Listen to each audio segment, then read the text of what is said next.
Hello दोस्तों, कैसे हैं आप लोग।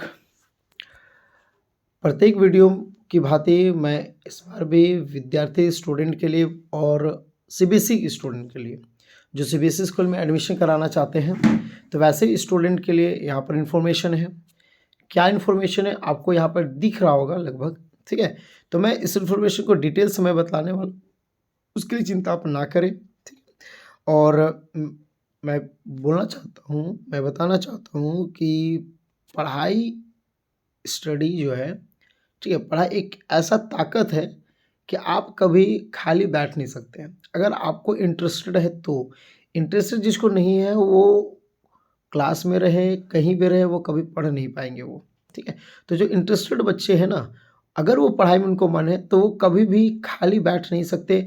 उनके पास काम करने का जरिया एकदम होगा, रोजगार उनके पास जरूर होगा, एम्प्लॉयमेंट उनके पास एकदम फिक्स है होगा। क्या है, बिना टाइम वेस्ट किए हम लोग यहाँ पर स्टार्ट करते हैं। क्या है कि डीपीएस, जेवीएम सहित, ठीक है, कई स्कूलों में नर्सरी क्लास के लिए आवेदन प्रक्रिया बंद हो गई, यानी कि एडमिशन जो प्रोसेस था वो बंद हो चुका है। अब निजी स्कूलों में अब भी 11वीं कक्षा में नामांकन के लिए कर सकते हैं आवेदन। मतलब कुछ कुछ स्कूल सीबीएसई बोर्ड के हैं जहाँ पे आप एडमिशन के लिए कर सकते हैं। क्या है यहाँ पे आप देख रहे होंगे, अब इसको मैं जूम कर देता हूँ, पॉज करके आप पे पढ़ लीजिएगा, मैं ज़्यादा नहीं जाता हूँ। यहाँ पर कुछ जो शॉर्ट में जो स्कूल सब है उसमें क्या क्या, कहाँ कहाँ पे फॉर्म मतलब कि मिल रहा है आपको, है उसका कॉस्ट कितना है, उसका प्राइस क्या है, बाकी का तो एडमिशन चार्जेस क्या है, वहाँ का फ़ी क्या है वो तो नहीं है। यहाँ पे सिर्फ फॉर्म का जो है वो पैसा क्या है वो आपका नोट यहाँ पे लिस्ट आपका दिया हुआ है। देखते हैं कई स्कूलों में प्री प्राइमरी से 9वीं तक के लिए भी फॉर्म उपलब्ध अभी मिल रहा है।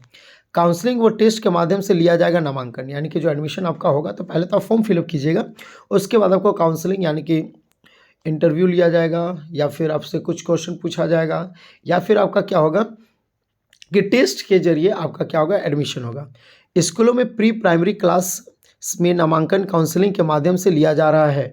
वही क्लास 1 से लेकर के 9वीं 11वीं क्लास में नामांकन के लिए टेस्ट लिया जाएगा, ठीक है।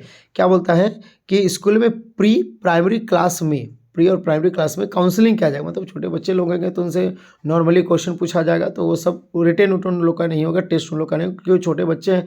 अब प्री प्राइमरी बच्चे हैं तो वो लोग कितना लिखने जानेंगे, जो उन लोग का एग्जाम लिया जाएगा, एग्जाम उन लोग से नहीं लिया जाएगा, ठीक है। तो यहाँ पे जो एग्ज़ाम जो टेस्ट लिया जाएगा वो क्लास 1 से, क्लास 1 से लेकर के, क्लास 1 से लेकर के 9, 10, 11, 12 जितने भी एडमिशन वाले, देखिए 9वीं और 11वीं, क्योंकि 9 में आप रजिस्ट्रेशन करवाते हैं तो अब 10th में एडमिशन नहीं करवा सकते, 10th में फॉर्म फिल नहीं कर सकते आप, है क्योंकि 9th में आपका एडमिशन होगा तो 9th पे रजिस्ट्रेशन होगा 10th के लिए, तो 9th और 10th दोनों का रजिस्ट्रेशन होता है, तो आप 10th में डायरेक्टली एडमिशन नहीं करवा सकते। उसी तरीके से आप 11th में एडमिशन करवा सकते हैं, जो 10th पास आउट होंगे तो वो 11th में एडमिशन करवाएंगे, तो 11th का फॉर्म फिल कर सकते हैं, 12th का नहीं कर सकते, क्योंकि 11th आप फॉल फिल कीजिएगा तो आपका क्या होगा कि रजिस्ट्रेशन वहाँ पर आपका होगा, उसके बाद आप 12th आप मूव कीजिए।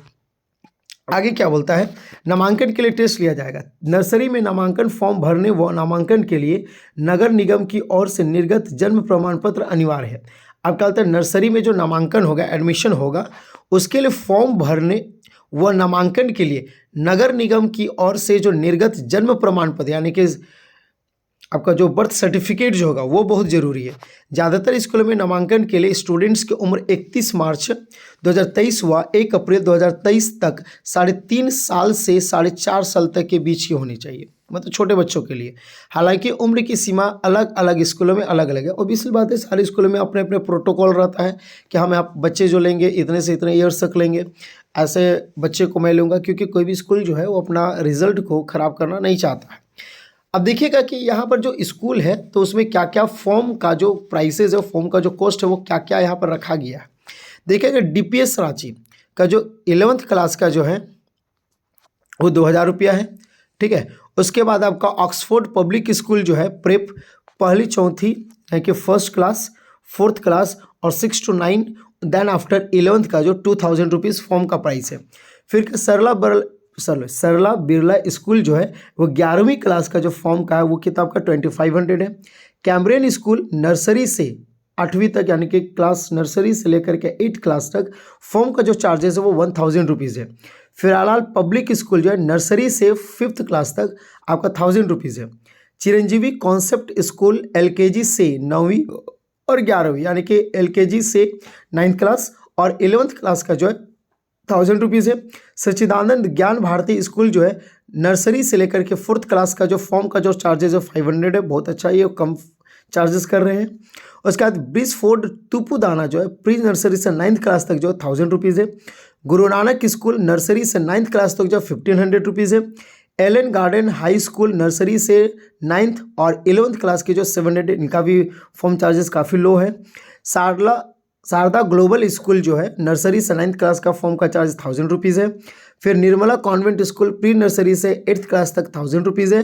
और मनन विद्या जो है वो केजी से लेकर के 7th तक आपका 1000 रुपीज़ है। तो यहाँ पे आप देखिएगा सबसे ज़्यादा जो चार्जेस है वो सरला बिरला स्कूल का है, 11th क्लास का 2500 है। उसके बाद आपका ऑक्सफोर्ड और डीपीएस रांची जो है ये आपका 2000, और ये ब्रांड है, डीपीएस हो गया, ऑक्सफोर्ड हो गया, ब्रांड है। हालांकि सारे स्कूल में लगभग सिमिलर पढ़ाई होता है। टीचर्स अगर ईमानदारी से पढ़ाना शुरू करें तो सारे स्कूल आपके लिए बेहतर है। तो ये आपके पास इन्फॉर्मेशन था कुछ कि किस किस जो सीबीएसई में एडमिशन कराना चाहते हो। अब इसलिए बात है, बहुत स्टूडेंट का ख्वाहिश रहता है कि मैं भी इंग्लिश मीडियम में पढूं, मैं भी इंग्लिश थोड़ा सा जानूं। तो ऐसा कोई ये नहीं है कि आप इंग्लिश मीडियम में ही पढ़िएगा तो आपका इंग्लिश बेहतर होगा। बस गवर्नमेंट स्कूल अगर सही हो जाए और पेरेंट्स और बच्चे अगर वहाँ पर जो जा रहे हैं तो उनके पेरेंट्स अगर थोड़ा सा स्ट्रिक्ट रहे, टीचर्स स्ट्रिक्ट रहे, तो अब इसलिए बात है गवर्नमेंट स्कूल जो है वो बहुत बेहतर हो सकता है। ठीक है ना। तो आपको ये नोटिस आई होप बहुत अच्छा लगा होगा। और अपने आसपास में नाइबरिंग जो भी बच्चे होंगे जो जाना चाहते हैं सीबीएसई बोर्ड में और इंग्लिश मीडियम स्कूल में जाना चाहते हैं, तो यहाँ पर कुछ स्कूल का लिस्ट दिया हुआ है, आप वहाँ पे बतला सकते हैं कि फॉर्म का चार्जेस इस स्कूल का इतना है। ठीक है ना। अब टाइम क्या है, इसका टाइम का कोई ये नहीं कि कब तक आपका किया जाएगा। ठीक है। चलिए दोस्तों, मिलते हैं फिर हम लोग इसी तरह से अगले पार्ट्स में, अगले वीडियो में। तब तक के लिए गुड नाइट, शुभ रात्रि।